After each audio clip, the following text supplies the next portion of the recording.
Oke, di tengah hiruk-pikuk dunia modern, kayaknya semua orang tua punya satu harapan yang sama ya. Pengen anak-anaknya tumbuh jadi orang yang baik, jadi anak yang soleh. Tapi pertanyaannya, gimana caranya? Nah, kali ini kita akan bedah sebuah kisah luar biasa dari seorang ayah yang mendedikasikan seluruh hidupnya untuk mencari jawaban dari pertanyaan itu. Pertanyaan ini, wah, ini bukan sekedar angan-angan loh. Buat satu orang, pertanyaan ini jadi sebuah misi seumur hidup. Bener-bener sebuah pencarian buat nemuin resep, nemuin formula gimana sih caranya membesarkan anak yang bener-bener soleh. Dan orang itu adalah Kiai Maftuhan. Kisah beliau ini bukan cuma cerita pengantar tidur ya. Ini tuh semacam peta jalan. Sebuah panduan yang nunjukin gimana kombinasi antara doa dan tindakan nyata itu bisa ngebentuk sebuah warisan kesalehan yang luar biasa. Jadi, dari mana semua ini bermula? Nah, pencarian Kiai Maftuhan ini unik, karena nggak dimulai dari ambisi pribadi. Sama sekali bukan. Semuanya berawal dari sebuah keprihatinan yang mendalam terhadap lingkungannya, dan pastinya dari doa tulus seorang ayah. Jadi, Kiai Maftuhan tuh resah banget ngelihat kondisi di desanya. Pemahaman agamanya minim banget.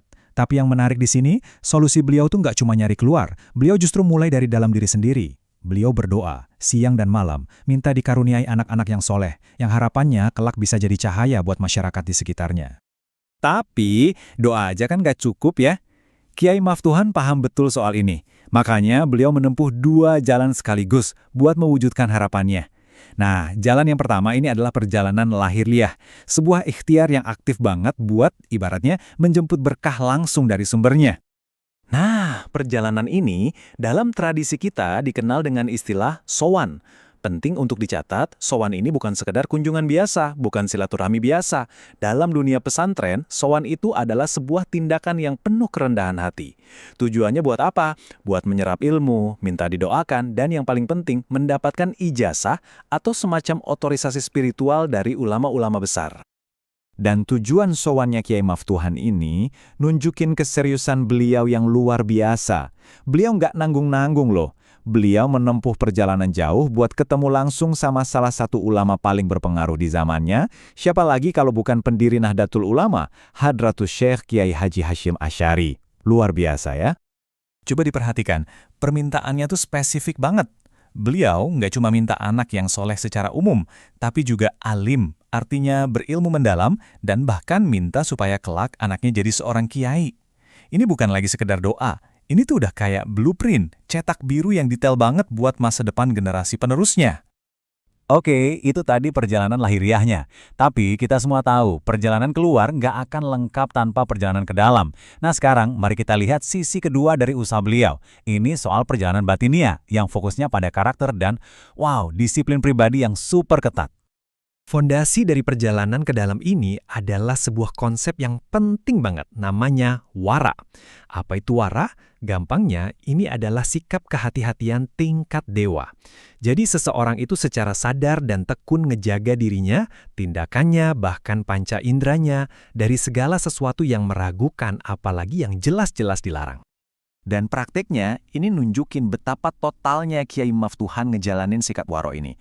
Coba bayangin deh, di zaman sekarang, seumur hidupnya beliau nggak pernah nonton TV, nggak pernah dengerin radio.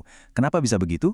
Karena buat beliau, media-media itu semacam pintu gerbang buat hal-hal yang nggak bisa kita kontrol, yang bisa aja mengotori hati dan pikiran. Beliau juga jauh banget dari yang namanya gosip, dan secara aktif betul-betul menyaring apa yang beliau lihat dan dengar. Ini level disiplin yang luar biasa banget. Nah, pertanyaannya sekarang, apa hasil dari semua ini? Dari kombinasi ikhtiar lahir dan batin ini, apakah semua usaha dan pengorbanan itu ada hasilnya? Jawabannya tentu saja ada. Di sini kita bisa lihat ada hubungan sebab akibat yang jelas banget. Rasa cinta beliau kepada ulama, yang beliau tunjukkan lewat sowan, dan disiplin diri yang super ketat lewat prinsip waro. Kedua hal inilah yang jadi jalan tol terkabulnya doa-doa beliau. Dan inilah dia, buah manis dari semua usahanya. Beliau dikaruniai putra-putri yang nggak cuma ngerti agama, tapi juga akhlaknya mulia. Dan salah satunya, putranya, Kiai Abdul Ghafur, benar-benar menjadi seorang ulama besar yang sangat dihormati.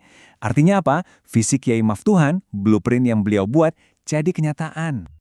Oke, kisah Kiai Maftuhan ini jelas bukan cuma cerita dari masa lalu ya. Ini tuh kayak cermin, sekaligus panduan, yang relevan banget buat kita, para orang tua di zaman Kiwari. Jadi, apa sih resepnya? Kalau kita rangkum, pertama, niatnya harus tulus. Bukan buat diri sendiri, tapi buat umat.